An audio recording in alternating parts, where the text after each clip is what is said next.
Buenos días desde X-Trade Brokers, mi nombre es Pablo del Barrio Quintana. Vamos hoy con un nuevo Breaking Views, 18 de julio, hoy miércoles. Vamos a hacer un breve repaso de lo que vamos a tratar a lo largo de esta sesión. En concreto empezaremos como cada día por la agenda macroeconómica.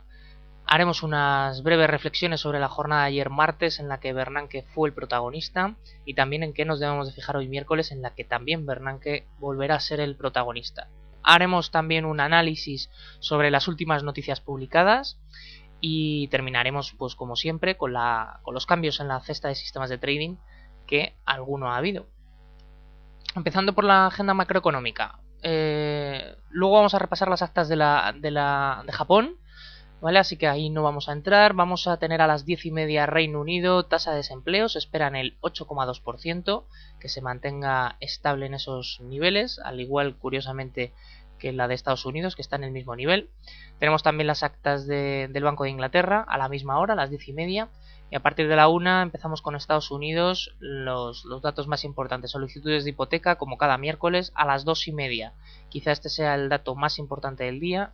Permisos de construcción, que se espera un leve empeoramiento, y a su vez esperamos una mejora de los inicios de viviendas hasta 745.000. Este es el dato que se suele mirar más de los dos, pero los permisos de construcción son de alguna forma un indicador adelantado de lo que al mes siguiente pueden ser los inicios de viviendas. De ahí que saliera muy fuerte el mes pasado los permisos de construcción y este mes espere más fuerte los inicios de viviendas. A las 4:30 tenemos los datos semanales de inventarios de petróleo y terminaremos a las 8 de la tarde con el libro Bates, muy importante acerca de qué es lo que pueda decir el libro Bates y que nos dé pistas sobre lo que pueda hacer la Reserva Federal en su próxima reunión, que será el 31 de julio, y el anuncio será el día siguiente, el 1 de agosto, y que en la que puede ser la última oportunidad de la Fed para poner en marcha el QE3. Ahora hablaremos de ello detenidamente con las declaraciones de ayer de Bernanke. Y no olvidéis que ahí también habría que meter a las 4 de la tarde, que de nuevo Bernanke vuelve a comparecer en el Senado de Estados Unidos. Reflexiones sobre la jornada de ayer, pues básicamente la volatilidad que produjeron las palabras o las declaraciones de Bernanke. El discurso, que no se extrañe que se mueva mucho siempre a las 4 en punto, porque el discurso se publica de antemano. Luego ya es verdad que durante las preguntas y que se le va haciendo en la CNBC lo podéis seguir en directo, por ejemplo. Y bueno, pues las preguntas que se le va haciendo a Bernanke pues son las que van determinando un poco más la evolución de los mercados. En un principio reaccionaron mal porque efectivamente se volvió a hablar de que hay desaceleración económica, de que el paro no está, o sea, la tasa de paro no está mejorando en Estados Unidos, de que la inflación no es un problema y que sin embargo están listos para actuar pero no actúan.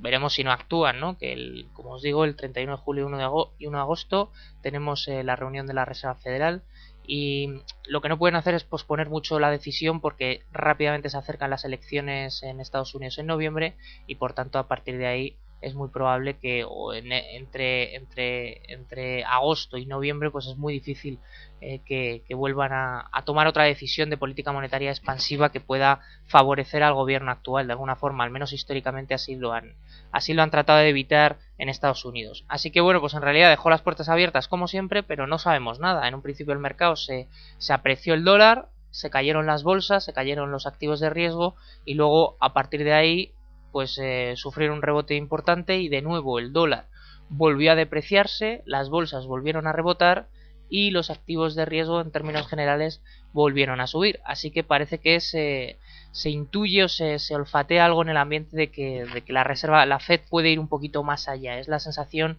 el pozo que ha quedado. De todas maneras hoy volveremos a ver a Bernanke y puede volver a cambiar el escenario. Habrá que estar muy atento a sus declaraciones, aunque yo me inclino por pensar que realmente no va a decir nada y que el anuncio lo tendremos cuando lo tenemos que tener, que es el 1 de agosto. Y ojalá que bueno, pues que nos dé un balón de oxígeno y que le dé al helicóptero, como se suele comentar, porque ya que no lo hace el BCE, que lo tendrían que hacer desde hace ya mucho tiempo, pues por lo menos que la Fed, que es más decidida en este punto, pues que lo haga y que nos ayude. No olvidéis también algunos de los datos más importantes que se publicaron ayer. Tuvimos subasta en España que fue positiva, cayeron las rentabilidades, la demanda fue muy alta y es verdad que eran en letras a corto plazo, ¿no? Y tenemos el jueves las de vencimientos más de largo plazo. y donde realmente tenemos ahí una prueba de fuego, ahí participan más institucionales, más inversores internacionales, así que bueno, pues veremos a ver si ahí volvemos a dar la talla. Pero por lo menos es un primer signo positivo de que los recortes, a pesar de ser duros y que a todos nos molesten, pues que por lo menos en lo que es el mercado de deuda, pues tienen una acogida positiva. En Estados Unidos se publicó el IPC, que sigue sin ser una amenaza, no subieron los precios en el mes a mes, el IPC subyacente en el anual quedó en el 2,2%. Y luego, en cuanto a la producción industrial, sorpresa positiva porque creció un 0,4% y la tasa de capacidad de utilización cayó hasta el 78,9%. Esto no es que sea malo, es más, aleja las posibilidades de que haya inflación en los próximos meses.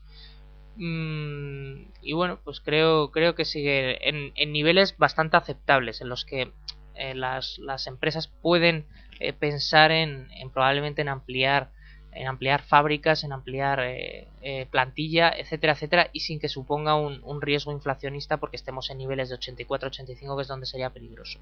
Hoy nos tenemos que fijar, como ya hemos comentado en el discurso de Bernanke, que probablemente vuelva a centrar la atención.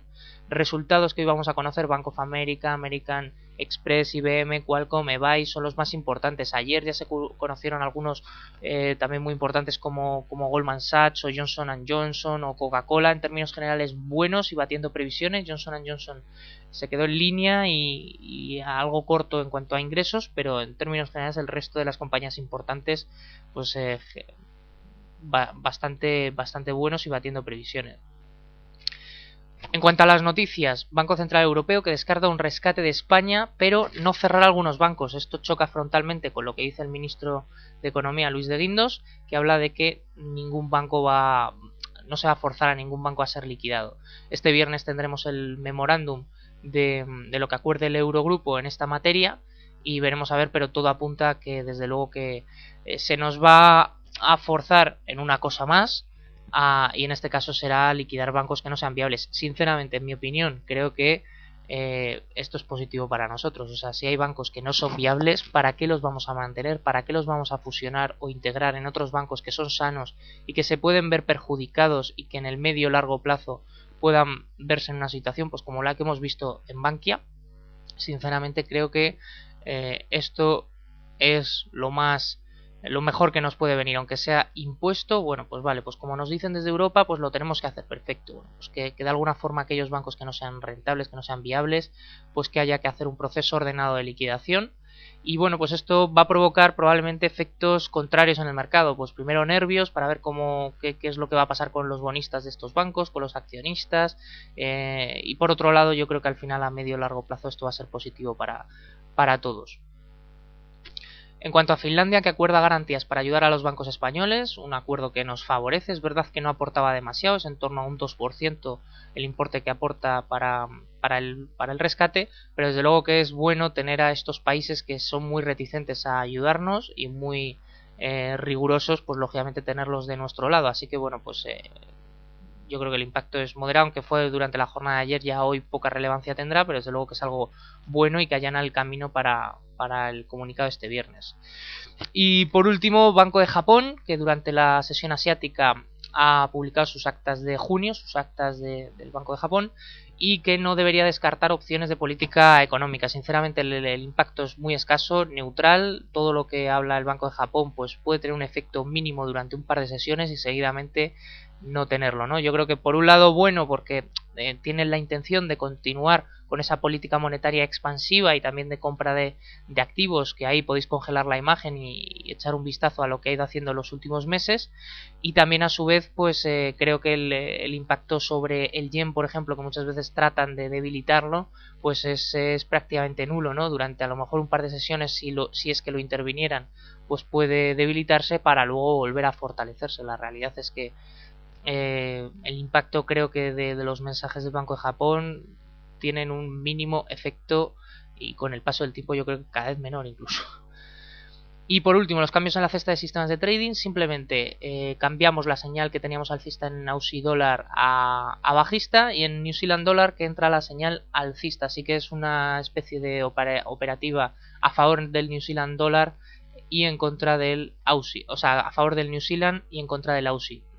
Esa sería la realidad. El resto de señales vigentes también podéis congelar la imagen, echarle un vistacillo y sigue favoreciéndonos todo lo que sea un mayor apetito por el riesgo en el mercado y subidas en términos generales de bolsas que arrastren al resto de activos de riesgo y cruces pues más de riesgo, ¿no? Aunque tenemos alguno ahí defensivo, pero la balanza se vuelve a inclinar del lado del riesgo.